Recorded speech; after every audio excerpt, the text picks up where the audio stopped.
बच्चों, आज हम पढ़ेंगे क्लास 8 सामाजिक अध्ययन के अंतर्गत हमारे अतीत का 5वां पाठ, जब जनता बगावत करती है। 1857 यानी 1857 और उसके बाद हम आपको बताएंगे इस पाठ से संबंधित प्रश्नों के उत्तर। लेकिन आपको बता दें कि एक बार इस पाठ को अवश्य पढ़ें ताकि आपको पाठ अच्छे से समझ आ जाए और जो हम आपको यहाँ पर इन प्रश्नों के उत्तर दिखाएंगे वो आपको अच्छे से समझ आ जाए। इसलिए आप पाठ को पढ़ना ना भूलें। तो चलिए शुरू करते हैं इस पाठ से संबंधित प्रश्नों के उत्तर। देख रहे हैं ना आप यहाँ पर अभ्यास प्रश्नोत्तर पाठ्य पुस्तक से फिर से याद करें। और यहाँ पर पहला प्रश्न आपके लिए, झांसी की रानी लक्ष्मीबाई की अंग्रेजों से ऐसी क्या मांग थी जिसे अंग्रेजों ने ठुकरा दिया। उत्तर में क्या लिखेंगे बच्चों आप? उत्तर लिखेंगे झांसी की रानी की मांग। झांसी की रानी चाहती थी कि कंपनी उसके पति की मृत्यु के बाद उनके गोद लिए हुए बेटे को वैध अधिकार मान लें। और समझ गए ना आप बच्चों? इस प्रकार से आप इस प्रश्न का उत्तर लिखेंगे। इसके बाद दूसरा प्रश्न है बच्चों आपके लिए, ईसाई धर्म अपनाने वालों के हितों की रक्षा के लिए अंग्रेजों ने क्या किया। उत्तर लिखेंगे ईसाई धर्म अपनाने वालों के हितों की रक्षा।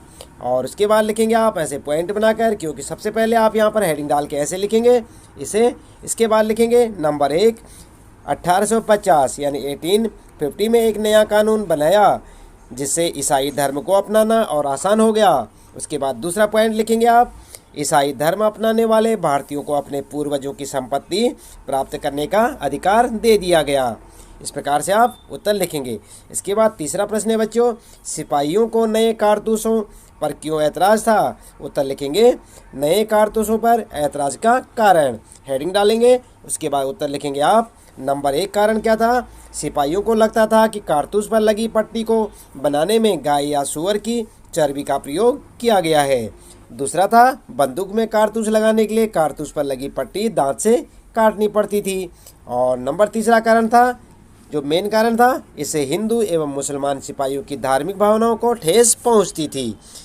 क्योंकि यहाँ पर जो है गाय और सूअर की जहाँ बात की गई है ना बच्चों, तो आप समझ सकते हैं यहाँ पर जो है धार्मिक भावनाओं के साथ खिलवाड़ किया गया था, इसलिए जो है उनको ऐतराज़ था।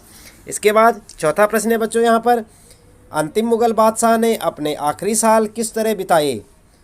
तो यहाँ पर उत्तर क्या लिखेंगे? मुगल बादशाह के जीवन के आखिरी साल, ये हेडिंग लिखेंगे आप। उसके बाद लिखेंगे नंबर 1, उन पर मुकदमा चलाया गया और आजीवन कारावास की सज़ा सुनाई गई। नंबर 2, बादशाह के बेटों को उनके सामने गोली मार दी गई।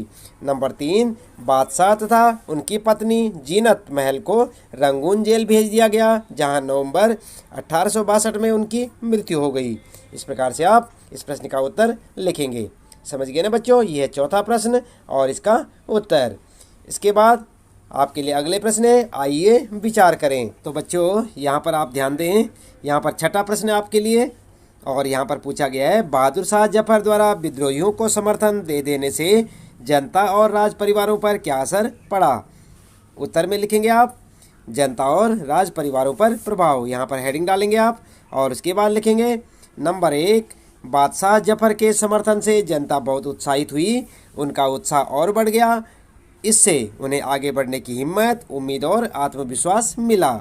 और दूसरा पॉइंट लिखेंगे आप, ब्रिटिश शासन के विस्तार से भयभीत बहुत सारे शासकों को लगने लगा कि अब फिर से मुगल बादशाह अपना शासन स्थापित कर लेंगे, जिससे वे अपने इलाकों में बेफिक्र होकर शासन चला सकेंगे। नंबर 3, विभिन्न ब्रिटिश नीतियों के कारण जिन राज परिवारों ने अपनी सत्ता खो दी थी वे इस खबर से बहुत खुश थे, क्योंकि उन्हें लगने लगा था कि अब ब्रिटिश राज खत्म हो जाएगा और उन्हें अपनी सत्ता वापस मिल जाएगी। इस प्रकार से आप उत्तर लिख सकते हैं। सातवां प्रश्न है बच्चों, सातवें प्रश्न में पूछा गया है, अवध के बागी भूस्वामियों से समर्पण करवाने के लिए अंग्रेजों ने क्या किया। उत्तर में लिखेंगे आप अवध के बागी भूस्वामियों का समर्पण, और यहाँ पर हेडिंग डालेंगे। और इसके बाद लिखेंगे नंबर 1 में लिखेंगे अंग्रेजों ने कुछ भूस्वामियों, राजाओं व नवाबों पर मुकदमे चलाए तथा उन्हें फांसी दे दी। इसके बाद अगला लिखेंगे बच्चों आप, दूसरा पॉइंट लिखेंगे, अंग्रेजों ने घोषणा की कि जो भूस्वामी ब्रिटिश राज के प्रति स्वामी भक्त बने रहेंगे उन्हें अपनी ज़मीन पर पारंपरिक अधिकार का उपभोग करने स्वतंत्रता बनी रहेगी। इसके बाद अगला लिखेंगे तीसरा पॉइंट लिखेंगे, जिन भूस्वामियों ने विद्रोह किया था यदि उन्होंने किसी अंग्रेज की हत्या नहीं की है और वे आत्मसमर्पण करना चाहते हैं तो उन्हें सुरक्षा की गारंटी दी जाएगी और ज़मीन पर उनका अधिकार और दावेदारी बनी रहेगी। समझ गए ना बच्चों? तो इस प्रकार से आप, ये 7वां प्रश्न है आपका और इसका उत्तर लिखेंगे। इसके बाद बच्चों बात करते हैं यहाँ पर 8वें प्रश्न की। तो आप देख रहे हैं यहाँ पर बच्चों, ये है आपका 8वां प्रश्न और यहाँ पर पूछा है 1857 यानी 1857 की बगावत के फलस्वरूप अंग्रेजों ने अपनी नीतियाँ किस तरह बदली।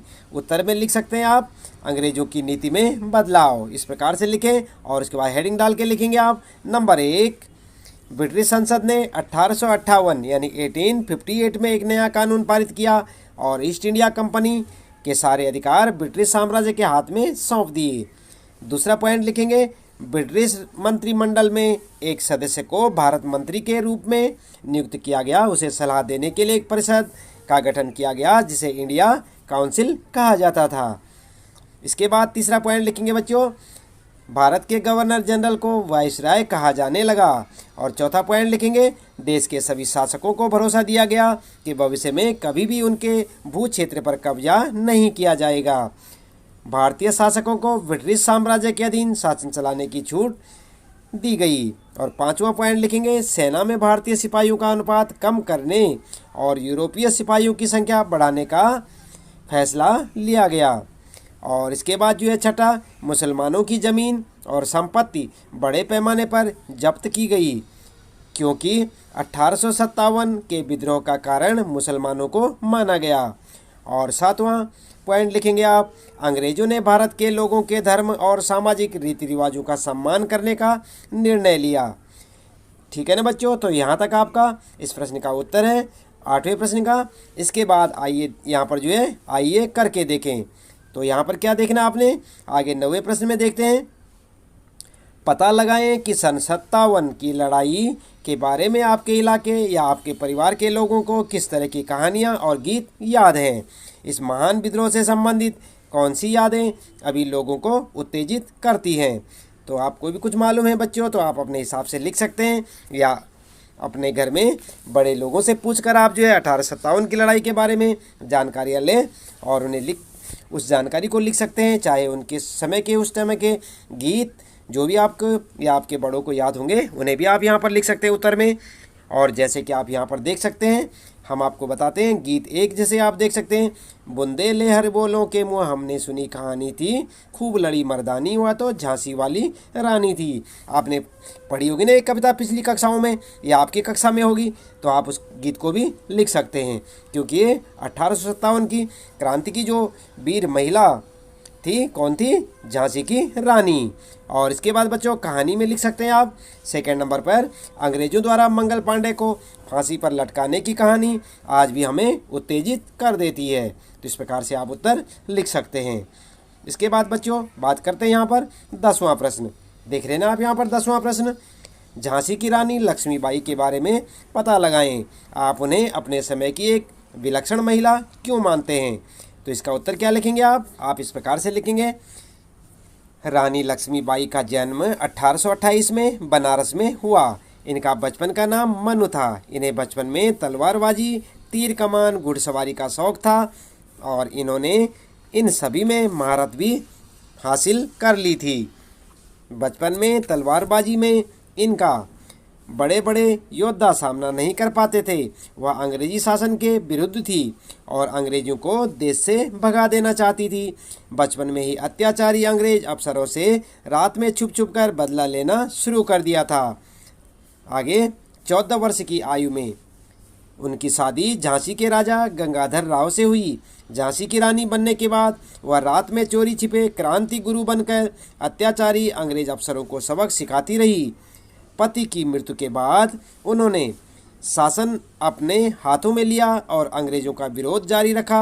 वह अंग्रेजों को देश से बाहर करने के लिए सभी रियासतों को एकजुट करना चाहती थी, उनकी कूटनीति को समझना चाहती थी। 1857 के प्रथम स्वतंत्रता संग्राम में उन्होंने बढ़ चढ़कर हिस्सा लिया। उन्होंने एक सेनापति अंग्रेजों से मिला हुआ था, जिसके विश्वासघात के कारण अंग्रेज सेना ने उन्हें महल में चारों ओर से घेर लिया और हथियार डालने के लिए कहा, लेकिन लक्ष्मीबाई ने हार नहीं मानी। अपने पुत्र को पीठ पर बांधकर और मुंह में घोड़े की लगाम दबाकर दोनों हाथों से तलवार चलाते हुए अंग्रेज सेना को चीरती हुई महल से बाहर निकल गई और अंत में अंग्रेजों से लड़ते हुए जून 1858 यानी 1858 को वीरगति को प्राप्त हुई। तो इस प्रकार से बच्चों आप इस 10वें प्रश्न का उत्तर लिख सकते हैं। थोड़ा उत्तर लंबा है इसका, लेकिन कोई बात नहीं, आप इसे एक कहानी के तौर पर लें और इसे अच्छे से याद भी करें और इसका उत्तर हो सकता है ये प्रश्न आपके लिए परीक्षा में भी आ सकता है। काफ़ी इंपॉर्टेंट क्वेश्चन है बच्चों, तो इसे आप अच्छे से याद करें। ठीक है ना बच्चों। तो इसके बाद यहाँ पर जो है इस पाठ से संबंधित प्रश्नों के उत्तर समाप्त होते हैं। आज के लिए इतना काफ़ी है। आपका दिन शुभ हो।